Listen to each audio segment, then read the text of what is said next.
Hi everyone, welcome to my channel. In this video, we'll be talking about Fattah hypersonic missiles from the Iranian military. Please remember to like and subscribe. Alright, fact 1. 15 times the speed of sound. With every capable nation that is racing to develop the best hypersonic missiles, the Iranian Fattah hypersonic missile is by far the fastest, because the definition of hypersonic really just means 5 times over the speed of sound. However, the Iranians claim that they have achieved 3 times this requirement and can flare up to 14 or 15 times the speed of sound. You could imagine when a missile is able to fly at that kind of speed, it's going to be very hard to intercept, because by the time your radar picks it up and starts to track it, it might already land at the destination and destroy whatever target it was trying to acquire. And so it is very incredible that they can achieve this type of speed while other nations are still trying to do it at 5 times the speed of sound. Again, this is not fully verified because no one has ever seen a demonstration of the Fattah hypersonic missile, but this is the information given by the Iranian militaries when they unveiled this particular hypersonic missile. Alright, fact 2. 1400 kilometer range. This type of hypersonic missile also is very vastly different in that it improves the range of its targets.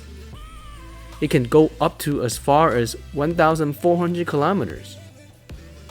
Compared to other nation states' hypersonic missiles, such as the Russian Kinzhal, 1,400 kilometers isn't that big of a range. The Kinzhal can go up to 2,000. And so the Fattah hypersonic missile could be classified more as a mid-range hypersonic missile. And I think it makes more sense that it has a shorter range because it needs to travel at 15 times the speed of sound. Generally, the faster you travel, the more fuel you're likely to have to burn up, because you're always fighting against the Earth's gravity to go where you want to go. And so I think it makes sense that the missile has a shorter range because of the higher speed that it travels. And therefore, this particular missile probably needs to deploy much closer to the target and could potentially be dangerous for the pilots that have to launch them. Alright, let's get into the next fact. Fact 3. Exo-atmospheric.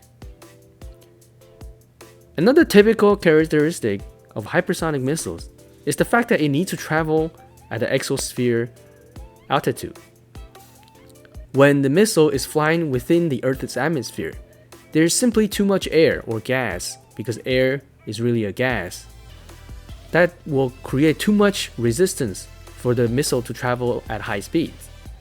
And so the best ways for hypersonic missiles to travel at higher speeds is really to go above the Earth's atmosphere to a level where there's very little gas, very little air, so that it could travel at a much faster speed without encountering any air resistance.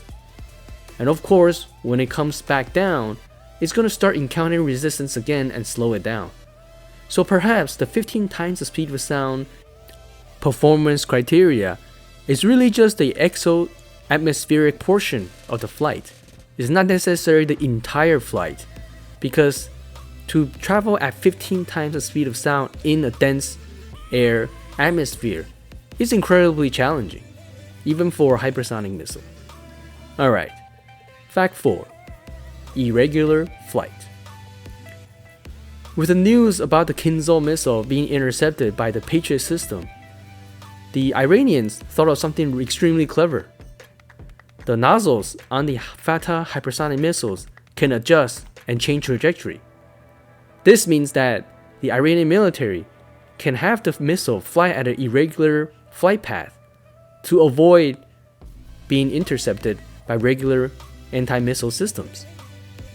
Regular anti-missile systems, such as the Patriot system, relies on a trajectory that's well calculated in advance, and most missiles typically travel in a calculated path due to Earth's gravity and physics.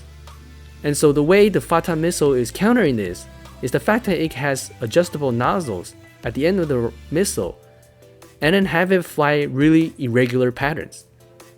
By flying up and down, left and right without regard to a potential typical missile pattern, it will really confuse anti-missile systems and would be very difficult for those type of systems to shoot it down, because they need to plan in advance to intercept it at a trajectory. And if the missile can change trajectory at the last minute, it is really incredible. Alright, last fact. Defensive nature. When the Iranian military released this particular missile system to the public, they stressed that it is a defensive deterrent system. They broadcasted to the world that they developed this in order to prevent other nations from attacking them. Now, who knows if they're telling the truth or not, and no one will ever really know the capabilities of the missile, because at the time of this video, no live demonstrations has ever been recorded or produced. However, for the fact that they're claiming to be in the more defensive nature should be a really good sign, because almost every other nation state is against other countries developing this type of missile. No one wants to be in a vulnerable position. And so when they have released this missile in terms of the knowledge to the public, at least they are willing to say that it is in a defensive nature. Countries like Israel, who are dead set against Iranian militaries, is probably going to be really worried, and they probably don't believe that it's a defensive nature, and so this could potentially pose a huge problem for the Israeli military and the way to intercept these missiles from Iran. Alright, that's it for my video today. Thank you so much for watching. Please remember to like and subscribe. See you next time.